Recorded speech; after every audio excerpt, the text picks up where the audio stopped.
Welcome back to the next part of the developer diary of King Arthur the Role-Playing Wargame. I'm Orsoyato, designer at NeocoreGames. This time we're going to talk about the actual characters of the game. The heroes most of you might have already heard of, the Knights of the Round Table. There is something that we have to make clear first. King Arthur is set in a fantasy world that has its roots in the historical Britain and Arthurian mythology, but at the same time it's pure fantasy, and those heroes are stronger and more colorful than the legendary knights of the tales. The heroes of the Round Table are knights, all right, but not in that sense that we know from medieval times. These heroes serve their king and achieve great deeds, but they are more like creatures from the tales of fantasy. These knights are legendary heroes, similar to the ones we know from the various interpretations of the Arthurian mythology. But their deadly abilities are not only restricted to sword fighting and battles. They also have mystical abilities, spells that make them invincible. These powers grow and develop while they are gaining experience in battles and during knightly adventures.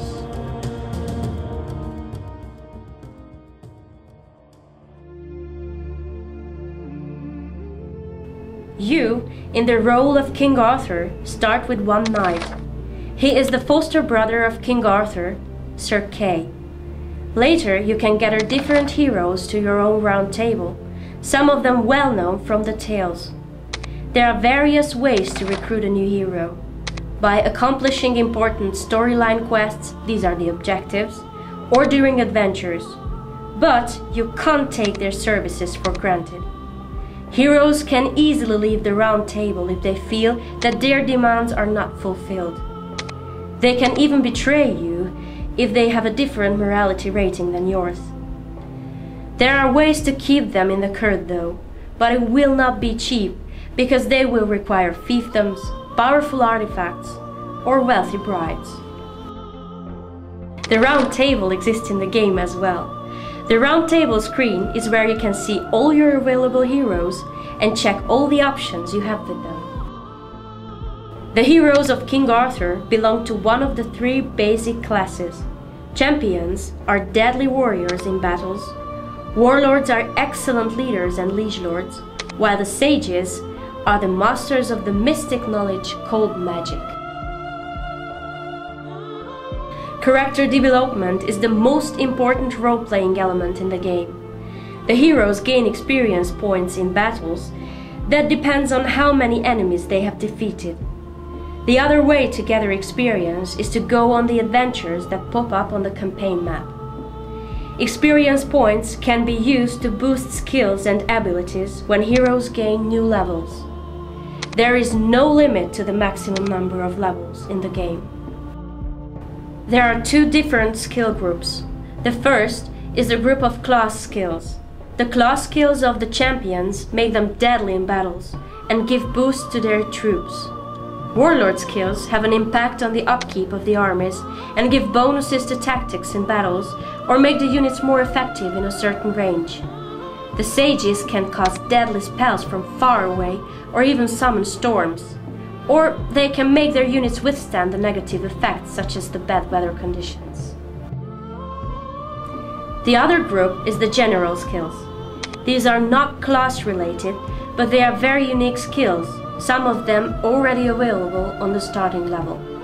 Later, changes in your morality unlock additional general skills, and you can gain them during adventures as well.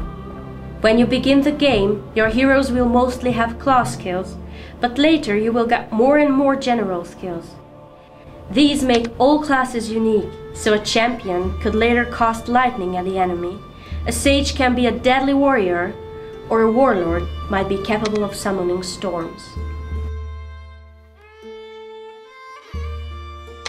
Traits are very important in the game.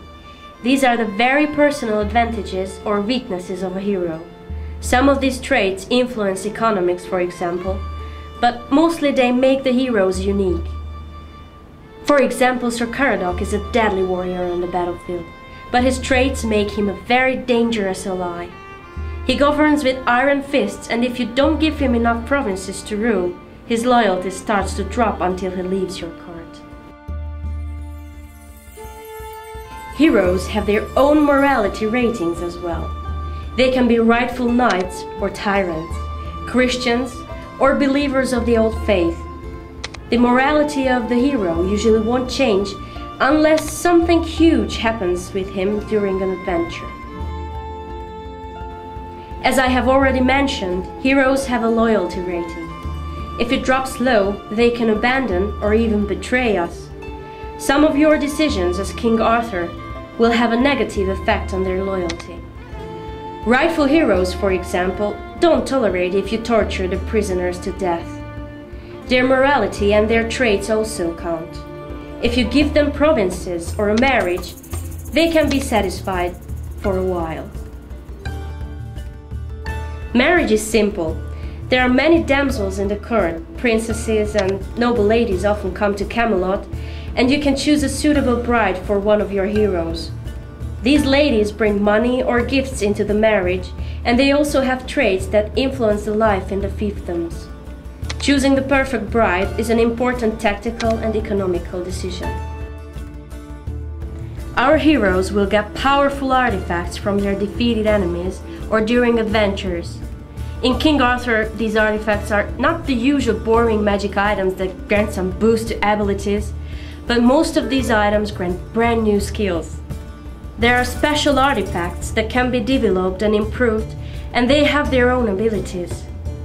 Your knights have to accomplish certain conditions to make these abilities work. Some of them will only work if the hero has killed a certain number of enemies, defeated several enemy heroes, or used a certain spell, and so on.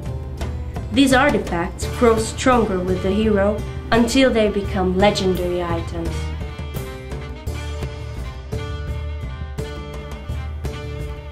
As we have seen so far, the heroes in King Arthur are very detailed and personalized characters who will lead our armies into battles. They are mighty warriors and wizards, and it's not an overstatement to say that their abilities can really change the outcome of battles. But this is something we will discuss in a later installment. Thanks for watching the video and see you soon!